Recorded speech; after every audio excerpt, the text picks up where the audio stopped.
Okay, this will be our second example for your delta to y or your y to delta connections. So this example, we will find for the value of IO. So find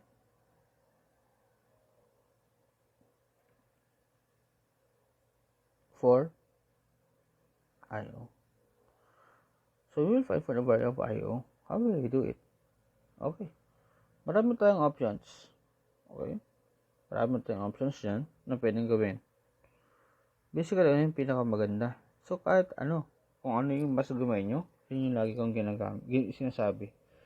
So, our first option is that if we will turn this connection into its equivalent delta to y connection, delta connection, or this connection to its equivalent delta connection. So let us analyze. So if I will turn this into its equivalent delta connection, so I will create a delta connected resistor here. So I will say that this will be my terminal 1, and this will be my terminal 2, and this will be my terminal 3. And then another resistor. Okay, so you can see that we may set that this your A or your node is in parallel with 2, or your RA, your 20 ohms in parallel with your terminal. Let's say this will be my RA, and then your turn ohm will be later on in parallel with RB, and then these combinations are in parallel with RC. Okay, that is possible. Dali lang, tama. Or your I will turn any of this mesh into its equivalent Y connection. So since naka-triangle to, so I may say that this will be my R3, R1, and my R2. Virtually, if you will transform this connection into its equivalent Y, so we will have your R1 is in series with 10 ohm, and then your R2 is in series with our 50 ohms. Okay, so ano mas madali? Ano nga bang mas madali, guys? We will go with this. Mas madali to. Kasi pag pinaral natin kanina yon, pag ito kanina yung ginawa nating delta, so pag dinelta natin ito mamaya, start, yan, this is the equivalent delta connection, tak, tak. So pwede natin i-parallel to, nakaparallel na siya later on, and then ito, iwaway mo pa ulit to. Okay, iwaway mo pa pala ulit to, kasi may 20 ohms sa baba. Okay, so we will go with our option number 2,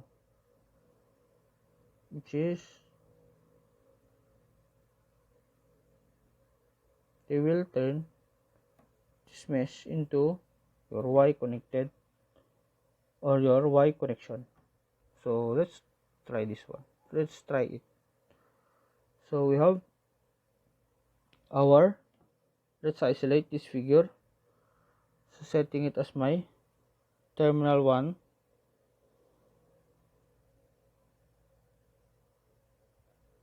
So ito yung terminal 1 natin. Itong buo. Isang node lang kasi yan. So ibang kulay na lang. So blue. Yan. Terminal 1. This will be your terminal 1. This will be my terminal 2. Another will be my terminal 3. Okay. How will we do it? So let's isolate it. Yan. So if we will write a figure, so we have find for IO to, find for IO. So we have positive, negative, 24 volts, and then yung isolations natin, huwag yung kakalimutan. So we have our R3 na isolate to, terminal 3, and then our terminal 2, then our terminal 3. Isolated yung tatlong yan. And then we have our 10 ohms.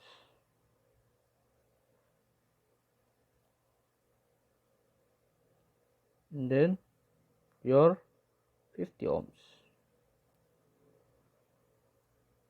The bottom is your 20 ohms. And then yan. Okay.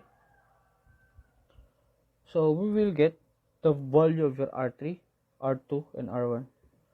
So you can see that we cannot directly solve it with our R delta or your Ry over 3. Why? Because they are not equal resistor.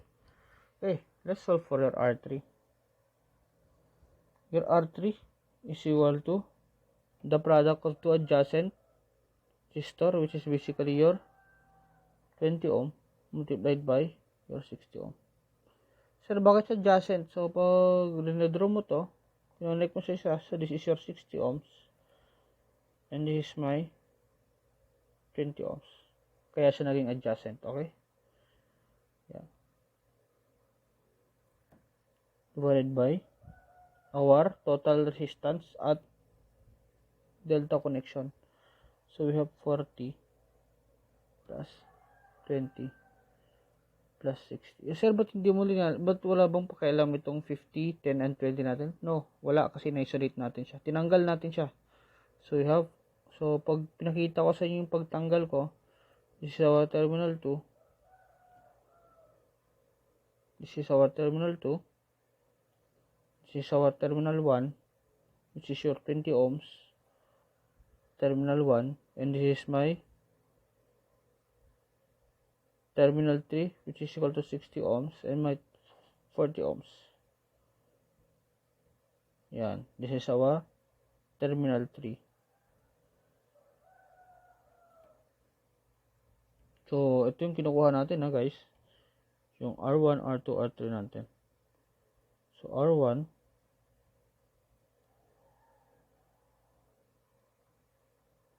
R2, R3. R3, R2.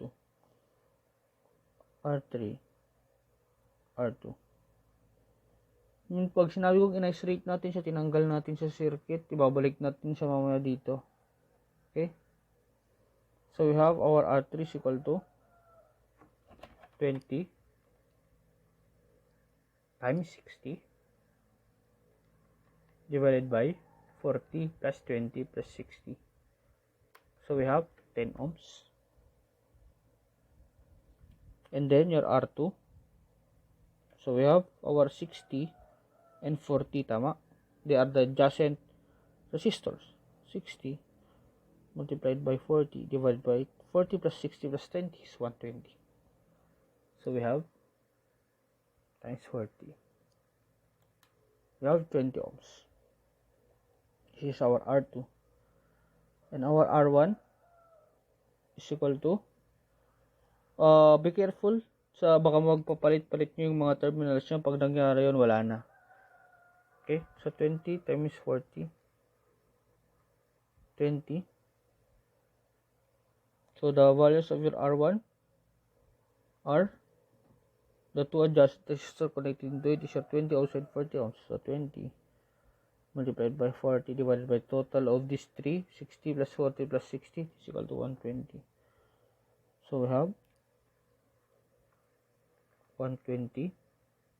We have our 20 over 3 ohm. So 20 times 40.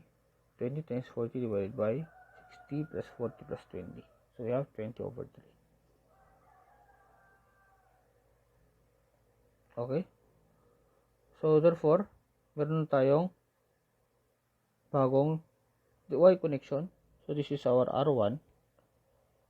This is equal to 20 over 3. Then we have our R2, which is equal to 20 ohms, and our R3, which is equal to 10 ohms.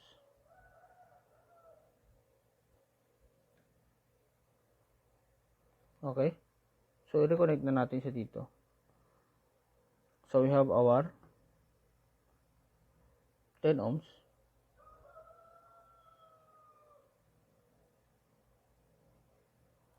And then, your R2,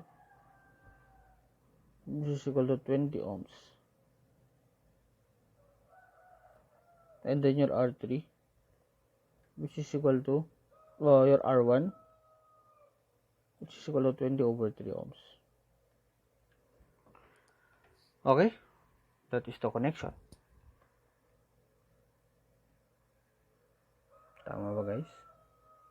So, mapansin nyo, itong tatlong to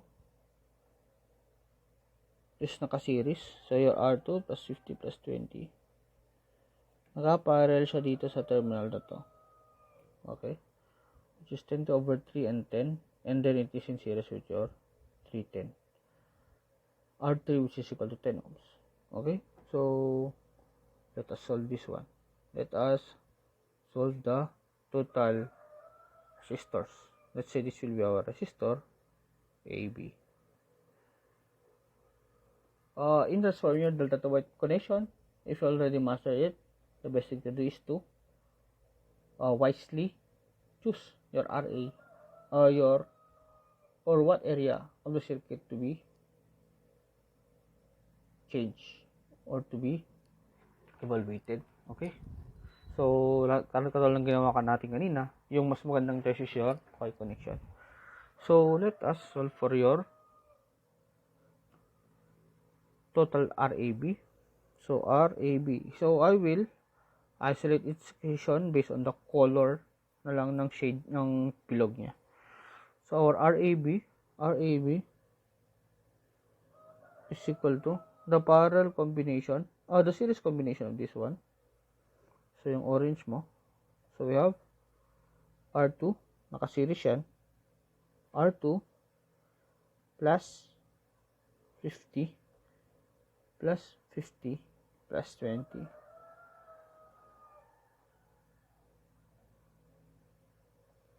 And then, this will be in parallel with your connection. Yan. So, since naka-parallel yan, so in parallel with plus 22. Naka-parallel to sa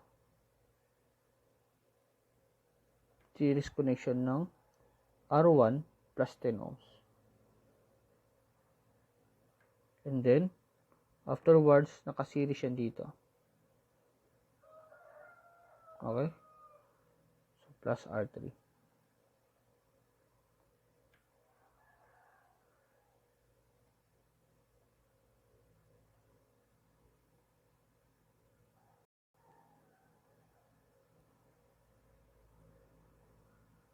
Okay, plus R3. Tama ba? Okay. Let us solve. So, your R2 is equal to 20 ohms. So, 20 ohms. So, we have 20 plus 50 plus 20 in parallel with our R1, which is equal to 20 over 3 plus 10. I-block dapat natin yan para makita nyo mamaya later on. So, 20 over 3 ito yun plus 10 plus 10. Okay? And then, nakaseries sila sa R3 which is equal to 10 ohm. Okay? So, we have our 20 plus 1 divided by 20 plus 50. 20 plus 50 plus 20 is 90.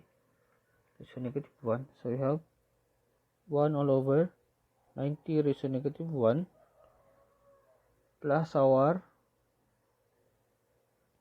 plus 20 over 3 plus 10 is equal to 50 over 3 raised to negative 1. Tama ba? Tama yan, di ba? Plus, later on, the combination into a series of 10 ohm. So we have 1 over 90 raised to negative 1 plus 50 over 3 raised to negative 1. So we have a RAB or your RAB which is equal to 24 ohms, 24.0625 ohms. That is our RAB. Solving for IO later on is that we have V is equal to IR. But what is our I? Our I is equal to IO. Note that I is equal to IO and V is equal to VS, or V is equal to 24 volts and our RAV is equal to 24.0625 ohm. So therefore, solving for your IO, so we have IO is equal to 24 volts or it is equal to V over R kasi bababa natin yan dito, di ba? So we have 24 volts divided by 24.0625. We have 0.997 ampere, or it is approximately equal to 1 ampere. That is our IO. Okay, that is a solution of our example number 2.